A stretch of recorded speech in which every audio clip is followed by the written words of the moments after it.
ये कहानी है एक थी डायन के बारे में। माधोपुर नाम का एक गांव था। उस गांव में एक अजय और पार्वती नाम के पति पत्नी रहते थे। अजय सरकारी नौकरी करता था। एक दिन की बात है, गर्मी का समय था।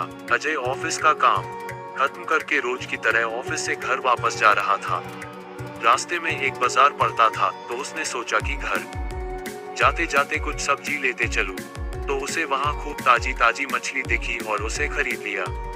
इसके अलावा और कुछ सामान लेने लगा। सामान लेते लेते उसे समय का पता ही नहीं चला।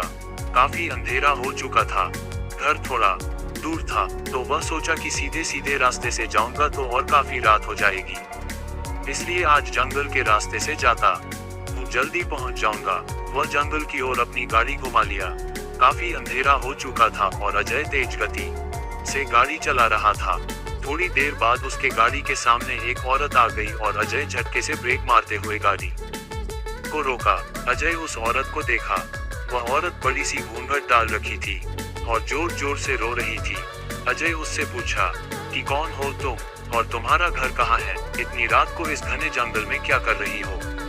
लेकिन वह अजय के कोई भी सवाल का जवाब नहीं दे रही थी और बस रोए जा रही थी।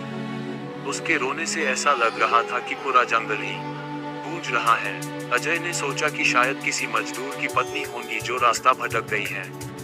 रास्ता बहुत ही सुनसान था, इसलिए उसने सोचा कि इस औरत की मदद किया जाए। फिर अजय ने बोला कि तुम मेरे साथ मेरे घर चलो, सुबह होते ही तुम्हें तुम्हारे घर छोड़ दूंगा। वह अजय के साथ घर चलने के लिए तैयार हो गई और गाड़ी के पीछे बैठ गई। रीति रिवाज के कारण उसने अपने सिर पर घूंघट डाल रखा था, जिसकी वजह से उसका चेहरा छुपा हुआ था। काफी रात हो गया था, तो घर पर अजय की पत्नी उसका इंतजार कर रही थी। जैसे ही घर के बाहर गाड़ी की आवाज सुनाई दिया, वैसे ही पार्वती दौड़कर बाहर आई। उसने अजय के साथ एक औरत को देखा तो उसने अजय से पूछने लगी कि ये कौन जो तुम्हारे साथ आई है? अजय ने सारी कहानी पार्वती को बताया। पार्वती की तबीयत थोड़ी खराब थी, इसलिए वह खाना नहीं बना पाई थी। तो अजय ने बोला तुम आराम करो, आज का खाना यही बना देगी। लेकिन पार्वती को उस औरत पर शक हो गया था। उसे लगा कि ये कोई साधारण औरत तो लग नहीं रही है, शायद ये कोई चोरनी होगी जो चालाकी से घर का सामान चुराने आई है।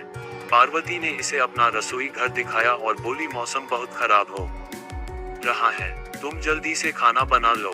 इतना बोल के पार्वती अपने कमरे में चली गई और वह औरत बिना कुछ बोले रसोई में चली गई। थोड़ी देर बाद रसोई में से बहुत ही अजीब अजीब आवाजें आने लगी। पार्वती उस आवाज को सुनकर सोचने लगी कि ये कैसी आवाज आ रही है। फिर उसने सोचा शायद मौसम खराब है, इसके वजह से आ रही होंगी। लेकिन उस औरत को लेकर उसका मन अभी भी शांत नहीं था। जब पार्वती 20 मिनट बाद दोबारा रसोई में गई तो देखी कि वो औरत अभी चुपचाप बैठी ही थी। पार्वती को ये देखकर बहुत गुस्सा आया और पार्वती चिल्लाकर बोली अभी तक तुमने खाना बनाना शुरू भी नहीं किया है, जल्दी बनाओ खाना, सबको भूख लगी है।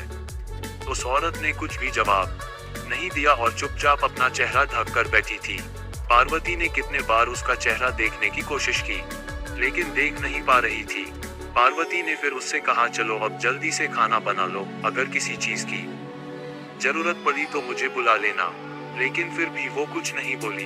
पार्वती को लगा कि शायद ये अनजान लोग से डर रही है, इसलिए नहीं बोल रही है।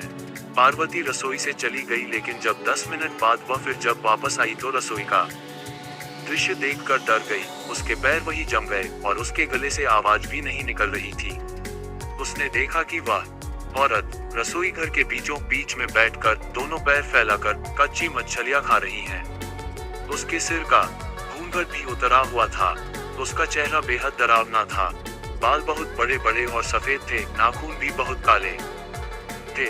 वो मछली खाने में इतनी व्यस्त थी कि वो पार्वती को देख ही नहीं रही थी।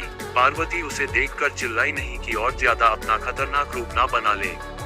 पार्वती ने धीरे से एक थाली उठाई और चूल्हे में जलता हुआ कोयला उठाकर उसके तरफ दौड़कर उस डायन के ऊपर गर्म कोयला फेंक दी।